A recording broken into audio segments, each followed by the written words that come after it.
सनातन धर्म मतलब सबसे पुराना धर्म। हिंदू धर्म भी खुद को सनातन कहता है और इस्लाम धर्म भी खुद को सनातन कहता है। इस्लाम कहता है कि जब से दुनिया बनी, आदम आए, तभी से इस्लाम धर्म धरती पर है, मतलब सबसे पुराना है, सबसे सनातन धर्म है।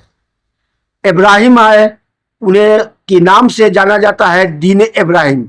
ईसा उसी दिन से है, मूसा उसी दिन से है और मोहम्मद भी उसी दिन से है। सभी दीन इब्राहिमी से है। मोहम्मद तक आते आते दीन इब्राहिम ने नया नाम ले लिया इस्लाम। इस्लाम के मोहम्मद साहब के वफात के बाद 3 खलीफा हुए और चौथे खलीफा का नाम अली था और उन्हीं के साहबजादे जो दूसरे नंबर पर थे उनका नाम हुसैन था। हुसैन करबला के मैदान में शहीद कर दिए। इसी मौके पर आज मुहर्रम की 10 तारीख है। इस मौके पर सैयद यासूब अली का मास कम्युनिकेशन से अभी अलीगढ़ से आए हैं, उनसे कुछ बात करते हैं। आप ये बताइए, करबला के जंग से क्या सबक मिलता है? अस्सलाम वालेकुम। जैसा कि आप सब जानते हैं कि 10 मुहर्रम को इमाम हुसैन अलैहिस्सलाम की शहादत की तारीख़ है। तो करबला का वाक़या जो सन 61 हिजरी 10 मुहर्रम सन 61 हिजरी को हुआ था, इमाम हुसैन अलैहिस्सलाम ने हक़ और बातिल की लड़ाई में अपनी शहादत पेश की। करबला हमें ये दर्स देती है कि जब भी कहीं जुल्म हो रहा हो या गलत हो रहा हो तो हमें उसके लिए लड़ना है, हमें हक़ के लिए आवाज़ उठानी है। अच्छा, ये बताइए, क्या इमाम हुसैन को शहीद करने वाले मुसलमान ही थे? बेशक वो नबी का कलमा तो पढ़ते थे, लेकिन जो नबी का दीन है इस्लाम, दीन इस्लाम पर अमल नहीं करते थे। वो जो चीज़ें जो मना की गई हैं इस्लाम में, जो हराम मोहम्मदी है, वो उन सब को फॉलो करते थे। इमाम हुसैन अस्सलाम से भी वो चीज़ पे एग्री करवाना चाहते थे जिसको हम बैत कहते हैं, ताकि वो नबी के नवासे हैं, वो हमारे हाथ पे हाथ रख के ये कह दें कि जो ये हम कर रहे हैं हराम चीज़ें, ये जायज़ है। अभी लोग ये कह रहे हैं कि करबला की जंग खत्म नहीं हुई है।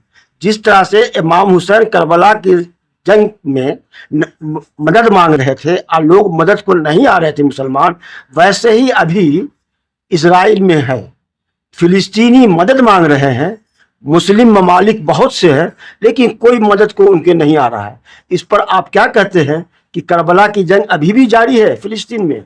बेशक करबला की जंग अभी भी जारी है कि करबला ने हमें ये सिखाया कि अगर जुल्म हो रहा हो तो हमें मजलूम का साथ देना है और जुल्म के खिलाफ आवाज़ उठानी है। लेकिन फिलिस्तीन के जो हालात हैं अभी हम सब के मद्देनज़र हैं। फिलिस्तीन में किस तरह से इजराइल जुल्म कर रहा है, जिस तरह करबला में छोटे छोटे बच्चों को शहीद किया गया, उसी तरह फिलिस्तीन में भी बमबारी करके छोटे छोटे बच्चे मारे जा रहे हैं।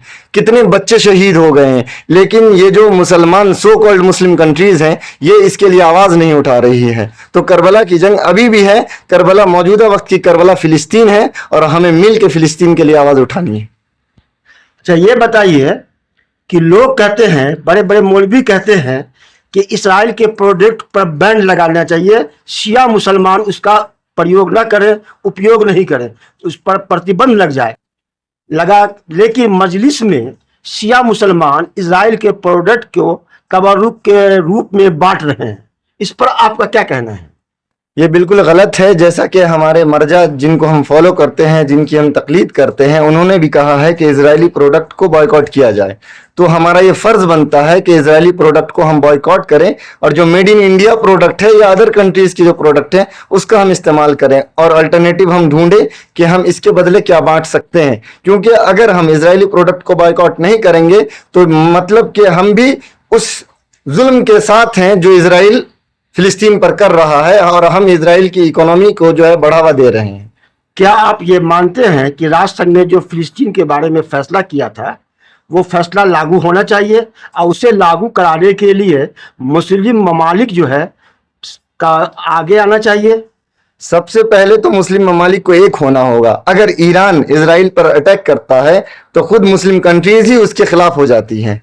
मुस्लिम ममालिक को एक साथ होके यूएन में इसके लिए आवाज़ बुलंद करनी चाहिए और जो इंटरनेशनल कोर्ट ऑफ जस्टिस ने कहा था कि ये जो है संघर्ष विराम जो जिसको हम बोलते हैं ये करना चाहिए, तो फिलिस्तीन को जंग रोकनी चाहिए और इसके लिए जो है सारे मुस्लिम कंट्रीज को एक साथ आवाज़ उठानी चाहिए। हुसैन की जंग करबला में जो हुई उससे मुसलमानों के को क्या पैगाम मिला? मुसलमानों को यही पैगाम मिला कि चाहे कुछ भी हो जाए हमें जुल्म के खिलाफ आवाज उठानी है और हालात चाहे जैसे भी हो हमें नमाज पढ़नी है, जो दीन हमारा कहता है कि नमाज अव्वल है। और उन्होंने करबला के मैदान में नमाज पढ़ के ये बता दिया कि नमाज सबसे पहली प्रायोरिटी है हमारी, दीन और दुनिया दोनों को हमें लेके चलना है और दोनों को हमें बैलेंस करके चलना है।